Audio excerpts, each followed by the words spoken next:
pagi. Gimana nih hari ini kabarnya? Sehat ya, baik. Alhamdulillah ya. Sebelumnya saya mau mengucapkan terima kasih karena sudah meluangkan waktunya untuk hadir di acara penyuluhan pada pagi hari ini. Perkenalkan, saya Sari, petugas dari Puskesmas Kecamatan Melati dari bagian promosi kesehatan. Saya tidak sendiri di sini, bersamai dengan rekan saya. Halo Bapak dan Ibu sekalian, perkenalkan saya Ibu Lala. Jadi saya tim dari pemberantasan penyakit DBD. Saya dari puskesmas yang sama dengan Ibu Sari. Jadi tujuan kita di sini adalah untuk berbagi informasi terkait apa sih pentingnya menjaga lingkungan dari nyamuk dan juga mencegah DBD. Betul sekali Mbak. Karena seperti yang kita ketahui pada akhir-akhir ini sudah mulai turun hujan ya ibu-ibu dan juga mbak-mbak, dan juga penyakit demam berdarah sudah mulai meningkat. Nah karena itu kita di sini mau mengajak nih mbak-mbak dan juga ibu-ibu sekalian untuk lebih waspada dan juga untuk melakukan pencegahan dini seperti itu. Soalnya minggu lalu tuh ada anak kecil di area sebelah yang kena DBD sampai dirawat.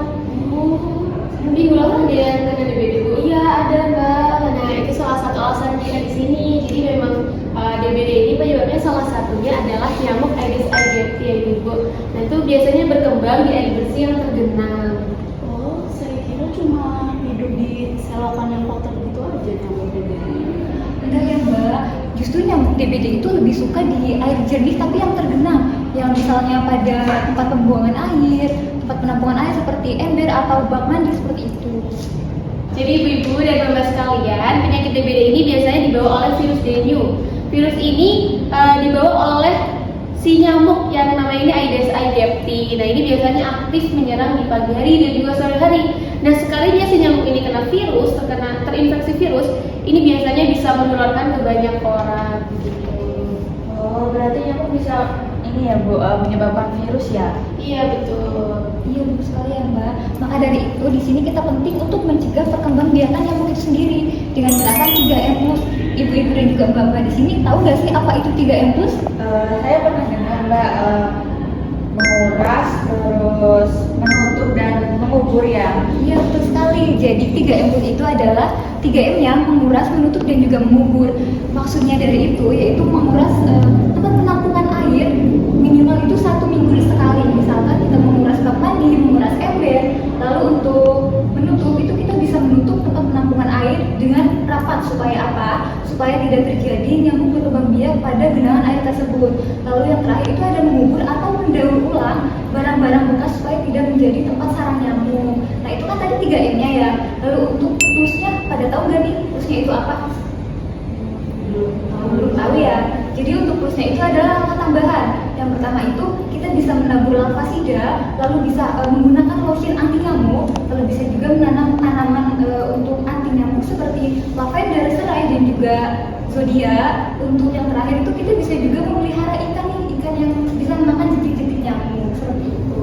Wah, ternyata langkah tambahannya banyak juga ya Bu. Terus itu saya juga baru tahu ternyata tanaman juga bisa mencegah DBD ya. Iya betul ya Bu ya. Jadi memang tanaman itu selain harum tapi juga bermanfaat untuk mengusir nyamuk. Jadi gak cuma cantik tapi juga bermanfaat. Gitu. Oke, ini di sini saya membawa contoh ya ini. Jadi contohnya air bersih tapi ada jentik-jentiknya itu.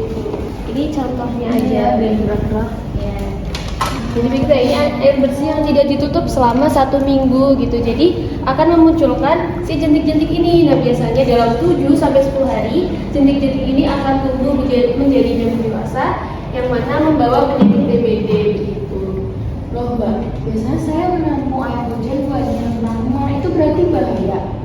Itu sebetulnya boleh saja, tetapi harus ingat sebelum digunakan airnya untuk menyiram tanaman, lebih baik ditutup terlebih dahulu ya wadahnya supaya apa? Supaya jentik-jentik nyamuknya tidak hinggap. Oh, ide bagus ya Bu. Berarti kalau misalnya kita membuat ember anti jentik nyamuk di setiap rumah warga, ya Bu? Oh iya benar, betul. Bagus. Ibu saya mau tanya, kalau misalnya ada yang demam tinggi nih, gimana cara bedainnya kalau itu demam berdarah atau demam biasa? Oke, jadi tanya bagus sekali ya mbak. Jadi untuk tanda dan gejala atau tanda yang bisa kita lihat kalau orang itu terkena DBD itu ada beberapa hal mbak. Yang pertama itu orang tersebut mengalami demam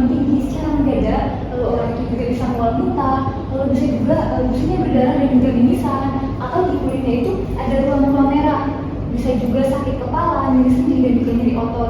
Nah, apabila saudara atau keluarga dari mbak dan juga ibu-ibu ada yang mengalami hal tersebut, alangkah baiknya segera dibawa ya ke rumah sakit ataupun puskesmas terdekat. Jangan sampai menunggu gejalanya jadi parah seperti itu. Kalau misal cuma demam ringan, boleh dikasih obat penurun panas nggak? Ya itu boleh ya. Nah, yang paling penting itu menjaga air putih yang cukup gitu. Nah, tapi kalau semisal udah lebih dari 2 hari demamnya nggak turun-turun padahal udah minum obat penurun panas, nah nanti bisa langsung konsultasikan ke layanan kesehatan karena takutnya itu DBD. Soalnya kalau semisal udah kena DBD itu udah berbahaya dan susah gitu ya buat mengatasinya gitu. Nah, ibu gimana nih kalau misalnya saya usulin minggu depan kita buat gerakan jumat bersih untuk pemberantasan sampah. Wah, saya setuju nih sama ibu RT biar anak-anak muda ini pada ikut. Bisa juga kita bikin lomba ini rumah anti jentik-jentik. Dan sekalian Mbak Lala, ibu-ibu dan bapak ini semangatnya sudah sangat tinggi sekali untuk memberantas nyamuk. Memang harusnya seperti itu ya. Untuk kita memberantas DBD ini, jangan dilakukan sendiri-sendiri, lebih baik dilakukan dengan bersama-sama. Iya, saya juga siap bantu. Yang penting saya bagian nyiram tanaman aja ya, jangan pakai gunting. Oke, baik ibu-ibu dan juga mbak-mbak sekalian. Jadi pesan hari ini yang harus kita ingat yaitu DBD bisa dicegah dengan cara 3M tadi dan juga dengan kesadaran bersama. Yang kedua yaitu kita bisa membersihkan rumah, menjaga lingkungan dan juga bisa meriksa jentiknya tiap minggu. Betul sekali. Jadi mulai dari rumah kita bisa lindungi keluarga kita dari DBD. Ayo kita bersama-sama mencegah DBD.